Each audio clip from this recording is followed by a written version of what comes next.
Assalamualaikum teman-teman mahasiswa, bagaimana kabarnya hari ini? Nah, sebelum kita memasuki pembelajaran, perkenalkan nama saya Nur Khairun Nisa dengan NIM 240751-2017. Nah, kali ini kita akan belajar tentang isu-isu dan masalah global dalam pembelajaran di sekolah dasar. Yuk, kita masuk ke materinya. Yang pertama, kita akan belajar tentang isu-isu global dalam pembelajaran IPS di sekolah dasar. Telah kita sadari bahwa pengajaran IPS bersumber dari masyarakat yang meliputi pertumbuhan, perkembangan, kemajuan kehidupan termasuk segala aspek dengan permasalahannya. Dengan demikian, pengajaran IPS tidak akan kehabisan materi untuk dibahas dan dipermasalahkan. Materi tersebut bukan hanya apa saja yang terjadi hari ini, melainkan juga yang terjadi pada masa yang lampau dan lebih jauh pada masa yang akan datang. Ditinjau dari lingkup wilayahnya, meliputi apa yang terjadi di daerah setempat secara lokal, nasional, regional, sampai ke tempat tingkat global. Hal tersebut menjadi perhatian dan lahan garapan pengajaran IPS. Perkembangan, perubahan, dan kemajuan pengetahuan, kesadaran, perilaku, sikap, dan pemikiran manusia saat ini akan berpengaruh terhadap sikap perilaku dan tindakannya di hari-hari mendatang. Oleh karena itu, selaku guru IPS harus memperhitungkan dan mengantisipasinya. Ada beberapa hal yang berkenaan dengan isu-isu global dalam pembelajaran IPS, diantaranya yang pertama, kemajuan dan pemanfaatan ilmu pengetahuan dan teknologi dalam komunikasi dan transportasi, multimedia, kamera dan pemotretan jarak jauh, teropong, serta penginderaan dari satelit telah memperluas cakrawala pandangan manusia yang memperkaya materi pembelajaran IPS. Yang kedua, ada kontak antar manusia dan arus barang berita dan informasi, baik secara fisik, langsung tanpa perantara maupun tidak langsung melalui berbagai media. Memperluas cara pandang manusia mulai dari tingkat lokal, regional, sampai ke tingkat global. Dan untuk membina perspektif global dalam diri manusia. Proses yang demikian itu merupakan salah satu tugas yang harus diperhatikan pada pembelajaran IPS. Selanjutnya, yang ketiga, secara alamiah, baik kondisi alam fisik maupun sosial budaya manusia di permukaan bumi tersebar tidak merata dan beraneka ragam. Ketidakmerataan dan keanekaragaman sumber daya alam dan sumber daya manusia ini menjadi dasar terjadinya penjelajahan, kontak sosial, perdagangan, serta kemajuan cara pandang manusia terhadap kehidupan, baik dalam konteks keruangan maupun dalam perkembangan waktunya. Kenyataan yang demikian itu menjadi landasan materi pada kajian pembelajaran IPS. Yang keempat, ada perbedaan tingkat kemakmuran masyarakat. Negara-negara di permukaan bumi tidak terletak pada kaya dan miskinnya sumber daya alam setempat, melainkan lebih ditentukan oleh kemampuan sumber daya manusianya, memanfaatkan sumber daya alam yang dimiliki bagi kesejahteraan mereka masing-masing. Kenyataan yang demikian itu menjadi landasan peningkatan kesadaran kita semua, khususnya kesadaran guru IPS dan peningkatan kesadaran kita semua akan pentingnya pendidikan, memperbaiki kualitas kemampuan peserta didik sebagai masa yang akan datang. Yang terakhir ada fenomena dan masalah kehidupan di permukaan bumi sebagai suatu kenyataan, merupakan proses yang berkembang dalam ruang tertentu pada perjalanan dari waktu ke waktu. Kenyataan yang demikian merupakan perpaduan jalinan antara faktor ruang dengan faktor waktu yang mencirikan karakter aspek kehidupan tersebut. Faktor waktu yang mencirikan karakter aspek kehidupan tersebut dan fenomena itu merupakan hal yang menarik bagi pembelajaran IPS. Selanjutnya, materi masalah-masalah global dalam pembelajaran IPS di sekolah dasar. Berkenaan dengan masalah-masalah global, Mary M. pada tahun 1997 mengemukakan masalah global ada 9, Yang pertama, penduduk dan keluarga yang berencana. Yang kedua ada pembangunan. Ketiga, hak asasi manusia. Yang keempat ada migrasi. Yang kelima ada kepemilikan bersama secara global. Yang keenam ada lingkungan hidup dan sumber daya alam. Yang ketujuh ada kelaparan dan bahan pangan. Yang kedelapan ada perdamaian dan keamanan. Dan yang terakhir atau yang kesembilan ada prasangka dan diskriminasi. Yang pertama ada penduduk dan keluarga berencana.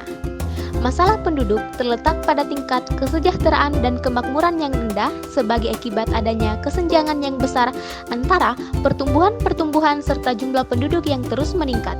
Dengan pertumbuhan, segala kebutuhan terbatas. Sedangkan upaya-upaya yang dilakukan untuk menyeimbangkan dan menanggulanginya yaitu program keluarga berencana yang masih belum berhasil. Selanjutnya ada pembangunan. Masyarakat dan negara-negara yang miskin yang seharusnya melakukan pembangunan untuk mengentaskan diri dari kemiskinan justru tidak mampu melaksanakannya. Pembangunan sebagai rangkaian kegiatan perencanaan, pengkajian, uji kelayakan, pengelolaan, pelaksanaan, evaluasi yang memerlukan sumber daya manusia yang handal, dana yang mendukung, dan suasana yang kondusif. Dengan demikian, pembangunan yang seharusnya menjadi upaya pemecahan masalah untuk bangsa-bangsa yang terbelakang dan miskin justru menjadi masalah. Dalam hal ini, sumber daya alam dengan kualitas kemampuannya menjadi kunci utama. Selanjutnya ada hak asasi manusia. Mengapa yang melekat pada diri tiap orang itu menjadi masalah, bahkan menjadi masalah global? Persoalannya terletak pada pelanggaran yang terjadi yang dialami oleh orang-orang tertentu, baik sebagai individu maupun sebagai kelompok oleh pihak-pihak tertentu yang memiliki kekuasaan atau yang berkuasa. Oleh karena itu, kita masing-masing harus menyadari hak dan kewajibannya dan memahami serta menghormati hak dan kewajiban orang lain. Hal itu sebagai upaya untuk memberikan pengertian dan kesadaran kepada peserta didik atas hak dan kewajibannya. Yang keempat ada migrasi. Migrasi sebagai suatu gerak penduduk yang menjadi masalah global, yaitu emigrasi, perpindahan penduduk menuju negara lain yang akan menetap di negara baru tersebut. Migrasi atau perpindahan penduduk dari suatu negara ke dalam negara tertentu yang diperkirakan akan menetap di negara terakhir. Dan pengungsian atau perpindahan kelompok penduduk dari suatu kawasan atau negara ke kawasan atau negara lain karena faktor-faktor tertentu yang mendesak. Bahwa orang-orang yang berpindah itu membawa masalah ekonomi seperti lapangan pekerjaan yang kurang ataupun kurangnya bahan pangan, masalah politik seperti perang saudara ataupun perbedaan ideologi, masalah atau bencana alam misalnya banjir, kekeringan ataupun wabah penyakit. Bagi kawasan atau negara yang didatangi menjadi masalah karena berkaitan dengan pemenuhan segala kebutuhan para pendatang, mulai dari tempat tinggal, pekerjaan, bahkan bahan pangan, kriminalitas, dan kemungkinan wabah penyakit yang mereka bawa. Masalah tersebut membawa dampak luas dalam berbagai aspek kehidupan di antara dua belah pihak. Oleh karena itu, pada tingkat makro, kenyataan tersebut telah menjadi masalah global. Selanjutnya ada kepemilikan bersama secara global. Tiap kawasan dengan kawasan lain, tiap negara dengan negara lain yang ditetapkan sebagai batas wilayah seperti daratan, perairan, dan udara.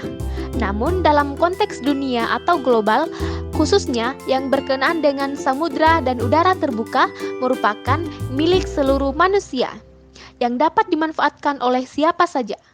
Pada kenyataannya, baik samudra luas terbuka dan angkasa luar yang tidak bertuan itu menjadi sengketa yang dapat menimbulkan masalah besar. Oleh karena itu, hal-hal yang sesungguhnya menjadi milik bersama sesama umat manusia tidak dapat diklaim oleh pihak manapun. harus diatur bersama secara global oleh hukum internasional. Selanjutnya ada lingkungan hidup dan sumber daya alam. Lingkungan hidup bagi manusia yaitu kesatuan ruang dengan semua benda, daya keadaan dan makhluk hidup termasuk di dalamnya manusia, dan perilakunya yang mempengaruhi kelangsungan peri kehidupan dan kesejahteraan manusia serta makhluk hidup lainnya. Ini dijelaskan dalam Undang-Undang Republik Indonesia Nomor 4 Tahun 1982, halaman 3. Sedangkan sumber daya menurut Undang-Undang Republik Indonesia Nomor 4 Tahun 1982 itu adalah unsur lingkungan yang hidup yang terdiri atas sumber daya manusia, sumber daya alam hayati, sumber daya alam non-hayati, dan sumber daya buatan. Oleh karena itu, benda atau fenomena yang sama dapat kita sebut sebagai lingkungan dan dapat pula kita nyatakan sebagai sumber daya tergantung dari sudut pandang yang kita tetapkan. Sebagai akibat meningkatnya jumlah penduduk manusia dengan segala kebutuhan, lingkungan sebagai sumber daya secara alamiah tidak dapat lagi menjamin kehidupan manusia tanpa penerapan dan pemanfaatan ilmu pengetahuan dan teknologi dalam merekayasa lingkungan sebagai sumber daya. Kesejahteraan umat manusia tidak dapat terjamin. Namun, penerapan dan pemanfaatan ilmu pengetahuan dan teknologi tersebut bermata dua atau dilematis. Secara positif, mendatangkan rahmat dalam arti meningkatkan kesejahteraan manusia. Namun, membawa dampak negatif dalam bentuk masalah lingkungan seperti pencemaran, kekeringan, banjir, tanah longsor, dan kenaikan suhu udara global. Oleh karena itu, umat manusia harus penuh kewaspadaan dalam menerapkan dan memanfaatkan ilmu pengetahuan dan teknologi. Kelaparan dan bahan pangan. Kelaparan dan keterbatasan persediaan bahan pangan merupakan masalah yang tidak dapat dilepaskan dari kehidupan umat manusia, baik lokal dan regional maupun global. Oleh karena itu, peningkatan produksi pangan, khususnya produksi pertanian bahan pangan, menjadi tuntutan untuk memenuhi kebutuhan pangan. Namun, karena berbagai kendala yang meliputi kendala sosial tidak meratanya, kualitas kemampuan sumber daya manusia, kendala politik dan kekuasaan, panen kendala cuaca seperti El Nino dan La Nina yang menyebabkan kegagalan panen, kesenjangan antara pertumbuhan kebutuhan dengan pertumbuhan persediaan bahannya tidak dapat dihindarkan. Hal tersebut mengakibatkan kelaparan di berbagai kawasan di dunia. Gejolak politik dan ekonomi global juga menjadi salah satu penyebab yang mendasari kelaparan di berbagai belahan dunia tadi. Selanjutnya ada perdamaian dan keamanan.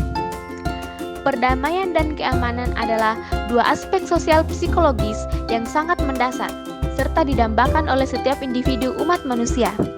Namun demikian, sangat sulit direalisasikan secara wajar dalam kehidupan. Kerawanan-kerawanan terhadap perdamaian keamanan bermula dari pertentangan etnis ke pertentangan rasial, pertentangan politik ke ekonomi, dari ambisi gengsi arogansi elit yang berkuasa tingkat nasional ke tingkat regional maupun ke tingkat global yang meresahkan perdamaian serta mengganggu keamanan global. Yang terakhir ada prasangka dan diskriminasi. Masalah prasangka dan diskriminasi meliputi aspek-aspek etnis atau kesukuan, ras, kelas, jenis atau kelamin ataupun gender, agama, ekonomi, dan politik. Secara ilmiah, di alam raya termasuk di dalam biosfer tempat kita hidup ini, perbedaan secara keanekaragaman merupakan hal yang wajar. Oleh karena itu, kemajemukan tersebut harus kita terima, bahkan harus kita syukuri. Namun demikian dalam kehidupan sosial, budaya, ekonomi, dan politik menjadi sumber keresahan, kesenjangan, bahkan masalah. Dengan dasar alasan bahwa perbedaan kepentingan, perbedaan serta keanekaragaman menjadi benih berkembangnya prasangka antar etnis, antar ras, antar agama, antar kelompok ekonomi, dan antar kelompok politik. Hal inilah yang menjadi wajib diwaspadai secara sungguh-sungguh oleh seluruh umat manusia, terutama oleh kelompok elit yang tersebut harus mulai ditanamkan sejak dini di tingkat sekolah dasar. Anak-anak di tingkat sekolah dasar inilah yang akan menjadi sumber daya manusia masa yang akan datang, yang idealnya bersih dari sikap dan tindakan prasangka serta diskriminasi. Oke teman-teman mahasiswa, itulah tadi materi tentang isu-isu dan masalah global dalam pembelajaran IPS di sekolah dasar. Semoga penjelasan tadi bermanfaat bagi kita semua. Sekian, wassalamualaikum warahmatullahi wabarakatuh. See you, bye-bye.